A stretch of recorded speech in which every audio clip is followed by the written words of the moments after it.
આ તરફ વાત કરીએ બનાસકાંઠા જિલ્લામાં વાતાવરણમાં પલટો આવ્યો। ડીસા પંથકમાં ધુમ્મસ સાથે વાતાવરણ પલટાયું। ગુલાબી ઠંડીમાં ખેતરમાં સફેદ ચાદર પથરાઈ। ગાઢ ધુમ્મસને લઈને વિઝિબિલિટીમાં ઘટાડો થયો છે। બનાસકાંઠાના વાતાવરણમાં એકાએક પલટો આવતા ધુમ્મસભર્યું વાતાવરણ સર્જાયું છે અને સમગ્ર પંથકમાં વરસાદી માહોલ જામ્યો છે કે જ્યાં વરસાદનું આગમન થવાનું હોય તે પ્રકારના દ્રશ્યો જોવા મળી રહ્યા છે। ધુમ્મસથી ખેતરો પણ સફેદ ચાદર ઓઢી હોય તેવા દ્રશ્યો સામે આવ્યા છે। બટાકાના પાકને ધુમ્મસથી નુકસાન થવાની ભીતિ હવે ખેડૂતો સેવી રહ્યા છે।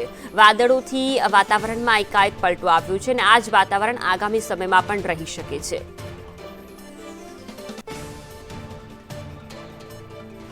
તો ખેતરમાં ધુમ્મસની સફેદ ચાદર પથરાઈ છે। બનાસકાંઠાના દ્રશ્યો છે કે જ્યાં સવારના સુમારે પણ જે દ્રશ્યો સામે આવ્યા છે। રાતનું અંધકાર જેવું વાતાવરણ સર્જાયું છે। ગાઢ ધુમ્મસને કારણે ખેડૂતો હવે બટાટાના પાકને મોટા પ્રમાણમાં નુકસાનની ભીતિ સેવી રહ્યા છે।